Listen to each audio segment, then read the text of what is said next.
जय श्री कृष्ण। शुचौ देशे प्रतिष्ठाप्य स्थिरमासनमात्मनः नात्युच्छ्रितं नातिनीचं चैलाजिनकुशोत्तरम् तत्रैकाग्रं मनः कृत्वा यतचित्तेन्द्रियक्रियः उपविश्यासने युञ्जात् యోగమాత్మ విశుద్ధయే.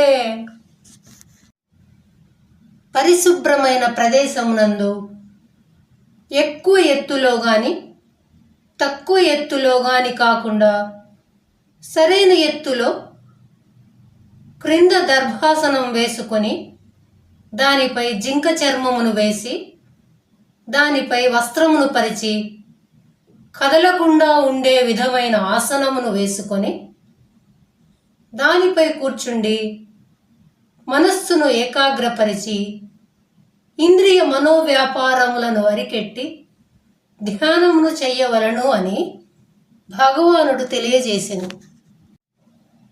ధ్యానము చేసేటప్పుడు ఎక్కడ కూర్చోవాలో, ఎలా కూర్చోవలనో, ఏమి చెయ్యవలనో ఆ పద్ధతి అంతా ఈ శ్లోకంలో చెప్పడమైనది. సాధకునికి కావలసిన చిన్న విషయం మొదలుకొని పెద్ద విషయం వరకు అన్నింటినీ పూర్తిగా గీతలో చెప్పడమైనది. భగవద్గీత గొప్పతనం ఈ శ్లోకం ద్వారా చక్కగా అర్థమవుతుంది. మొట్టమొదట ధ్యానమునకు కూర్చొనవలసిన ప్రదేశము పరిశుభ్రంగా ఉండవలెను,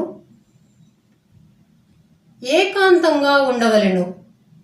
ధ్యానం చేసే ప్రదేశము పరిశుభ్రంగా ఉన్నప్పుడే ఆ మనస్సు లోపల ఉన్న ఆత్మ వైపుకు వెళుతుంది.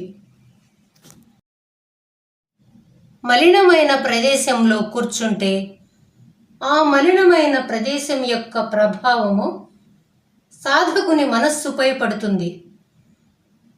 మహనీయులైన వారు తమ మనస్సు ఎంత పవిత్రంగా ఉంచుకుంటారో అంత పవిత్రంగా తమ శరీరమును, తమ మాటను, తాము ఉండే ప్రదేశమును కూడా పవిత్రంగా ఉంచుకుంటారు. ధ్యానాభ్యాసి తాము కూర్చునే చోటు మరీ ఎత్తుగా ఉంటే ధ్యానం చేసేటప్పుడు ఎప్పుడైనా మైకము కలిగినప్పుడు క్రింద పడిపోతారు.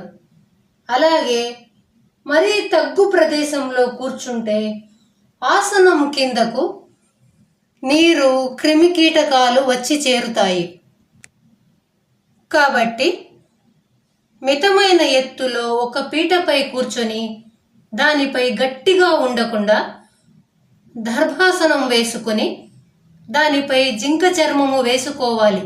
అంటే చనిపోయిన జింక చర్మమును మాత్రమే తెచ్చి వేసుకోవాలి అని చెప్పడమైనది. లేకపోతే జీవహింస దోషము తగులుతుంది. ఇంకా దానిపై ఒక వస్త్రము పరిచి ఆసనము కదలకుండా చేయవలను. అంటే కూర్చునే ఆసనము కదలకుండా సుఖంగా ఉన్నప్పుడే ధ్యానము ఏ ఆటంకం లేకుండా జరుగుతుందని ఈ శ్లోకం యొక్క అర్థము. గీతాచార్యులు వారి వారి అనుకూలమును బట్టి సిద్ధాసనమును, పద్మాసనమును కానీ స్థిరంగా ఎక్కువసేపు కూర్చునుటకు వీలుగా ఏ ఆసనంలోనైనా కూర్చుని ధ్యానం చెయ్యవచ్చునని బోధించెను. ఈ విధంగా ఆసనంపై కూర్చొని ఇంద్రియములను, మనస్సును బయటికి పోనీయకుండా అంతర్ముఖము చేసి పరమాత్మను ధ్యానించవలెను. ఈ విధంగా దృష్టినంతా పరమాత్మ పైన నిలిపినప్పుడు అఖండ శక్తి ఉద్భవించి అజ్ఞానము అంతరించిపోగలదు అని భగవానుడు తెలియజేసెను.